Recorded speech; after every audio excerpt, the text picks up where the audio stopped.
Il est artiste, compositeur, chanteur, slameur d'origine béninoise et il est avec nous ce soir pour la sortie de son dernier clip, Espoir. Espoir. Mister Ezin, bonsoir. Bonsoir. Alors on va écouter et on va regarder un extrait d'Espoir et on en parle. D'accord. Toi, tu m'as dit, tu peux dominer la souffrance parce que tu es persévérant.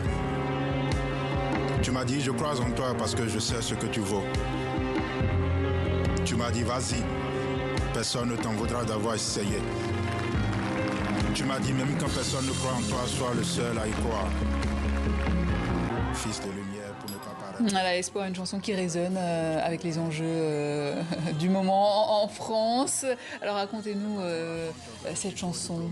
Alors, Espoir, à la base, le texte est un narratif de l'histoire d'un immigré, c'est-à-dire qui est parti de son pays pour venir en quelque sorte réussir sa trajectoire en France et qui a été confronté à beaucoup de péripéties, beaucoup de difficultés, beaucoup d'épreuves. Et malgré toutes les difficultés auxquelles cet immigré se retrouvait être confronté, il continuait toujours à les transcender une à une, à faire en sorte en fait de ne pas se laisser briser par les épreuves et à rester en fait dans sa droite ligne.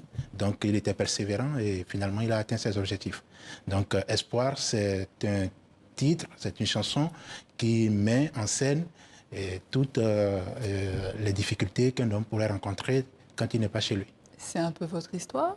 C'est un peu mon histoire. Parce que justement, je suis parti du Bénin en 2013. Oui. Je suis arrivé en France, j'ai fini mon master, mon MBA en médiation culturelle. Et il se fait que la suite a été compliquée parce que justement, je me suis retrouvé pendant 7 années à faire un doctorat en étant en fait en situation irrégulière. Et comment est-ce que tu arrives à réussir en fait un doctorat en étant sans papier en France, sachant que quand on dit sans papier, c'est quelqu'un en fait qui est normalement réservé à rester sous la couette. Donc moi j'ai dit non, j'ai enlevé la couette, je l'ai jetée et j'ai relevé la tête.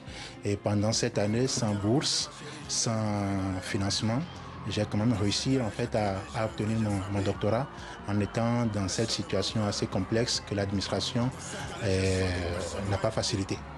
Clip qui est diffusé pour la première fois, hein, et vous avez choisi TV5 Monde. Clip qui sort juste après les législatives en France, c'était voulu? Alors, le réalisateur, que je remercie au passage, Sébastien Orion, a réussi en fait à captiver en image tout ce que, toute la prose de la chanson Espoir. Donc, il a rendu universel en quelque sorte en image cette chanson en faisant en sorte que les Français, d'une certaine manière, puissent comprendre la difficulté des immigrés et que les immigrés, d'une certaine manière, puissent comprendre la difficulté des Français. Donc, dans cette chanson que Sébastien Orion et Ishraf Aboudi ont réussi à mettre en image, on voit bien que, justement, c'est une scène qui coïncide avec l'actualité actuelle. C'est l'actualité politique qui nous a rattrapés. Je ne sais pas si c'est nous qui avons rattrapé l'actualité politique, mais il se fait que le réalisateur a été avant-gardiste. Nous avons anticipé sur une situation qui aurait pu se prédire, c'est-à-dire l'arrivée du Rassemblement national au pouvoir. Cette situation... Ça aurait pu arriver avant, ça peut toujours arriver après. Ça peut toujours arriver. Cette situation ne s'est pas produite aujourd'hui. On espère qu'elle ne se produira jamais. Une fois qu'on a dit ça, on se dit qu'il y a quand même environ 9 millions de Français qui ont voté pour le Rassemblement national. Ces Français-là, quand est-ce qu'on les écoute?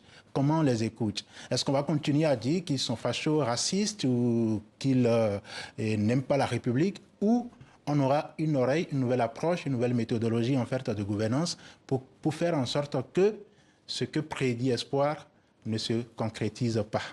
Alors, je le disais, vous êtes originaire du Bénin et vous vivez en France, à Aix-en-Provence, plus précisément, depuis 11 ans. Vous avez un doctorat en musicologie. En quoi vos études vous ont impacté peut-être votre art? Alors, en quoi il faut déjà peut-être comprendre ce que c'est que la musicologie. Moi, je suis docteur en musique et musicologie.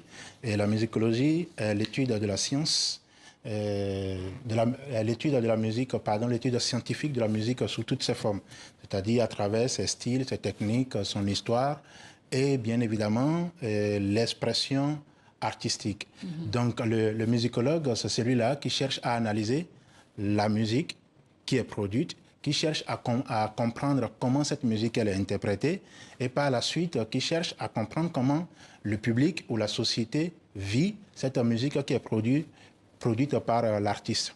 Donc, étant donné que pendant mes années de recherche, j'ai mis 7 ans à faire ma recherche, donc j'ai eu à entrer en contact avec un corpus de recherche composé de 3 artistes, Lokwa Kanza, Pepe Oleka et Titan Zebi. Ce sont les artistes dont j'ai exploré la trajectoire. Donc, en explorant leur trajectoire, en allant à leur concert, en écoutant en fait à travers des interviews leur parcours, le goût de la musique est arrivé. Et du coup, je me suis retrouvé à pratiquer ce que j'ai appris en théorie. Donc, je l'ai théorisé. Et je pense qu'aujourd'hui, comme je le disais, le fait d'étudier la musique, de comprendre les enjeux de la musique, m'aide en ce sens que, à travers ce que je fais, j'arrive à théoriser ce que j'ai appris. Justement, vous avez déjà écrit 2 livres. Oui. Écrire, c'est un besoin pour vous? Écrire est une thérapie. C'est pas forcément un besoin, c'est une thérapie. J'adore en fait me raconter. Je ne trouve souvent pas d'oreille. Et du coup, le stylo à la main, le papier à la main, c'est très silencieux et je leur parle. Et je me guéris en écrivant. Je me nourris en parlant en fait à mes personnages, en étant plusieurs personnes à la fois sur mes papiers. Et finalement, cela donne mes livres. Nous avons, désolé madame, j'épouse mon portable qui est paru, d'où là la grosse énigme qui a été meilleur manuscrit francophone de l'année 2015. Et le prochain qui est en cours, je donne l'exclusivité à TV5, qui est intitulé Paris attendra et qui paraîtra certainement à la rentrée prochaine. Et un mot sur vos autres projets. Je sais que vous êtes aussi sur l'écriture d'un album. Oui, il faut dire que je fais tout en autoproduction, donc ce n'est pas évident que ce soit mes publications littéraires comme mes publications artistiques. Donc le prochain projet est en cours. Je pense que mon beatmaker doit se mettre la pression. Chris, si tu m'entends, coucou au passage. Donc oui, nous avons déjà commencé. Il s'ouvre par une reprise éponyme, qui est la reprise de Je me voyais déjà, de Charles Aznavour. Merci, Mister Eza, artiste, compositeur, chanteur, slammer. On va se quitter avec Caroline, une reprise de MC Solar. Pourquoi ce choix? Il nous reste vraiment quelques secondes. Alors, ce MC Solar, parce que justement, en fait, à la fin de l'album Espoir, oui, la thématique que nous avons développée, qui est la thématique, la valorisation de la femme, et cette thématique coïncidait avec la chanson Caroline de MC Solar. Et je vous rappelle donc le lancement de la chaîne WhatsApp du Journal Afrique. Vous avez encore 4 secondes pour scanner ici ce fameux QR code avec votre téléphone portable. Excellente suite de programme à vous tous. Demain, retrouvez Namouri Dosso. Quant à moi, je vous dis à bientôt. Caroline. J'étais cool, assis sur un banc, c'était au printemps. Ils cueillent une marguerite, ce sont des amants. Overdose de douceur, ils jouent comme des enfants. Je t'aime un peu beaucoup à la folie, passionnément, mais à la suite d'une douloureuse déception sentimentale. D'humeur chaleureuse, je devenais brutal. La reine d'un être n'est pas dans nos prérogatives. Tchernobyl, Tchernodébile, jalousie radioactive. Caroline était une amie, une super fille.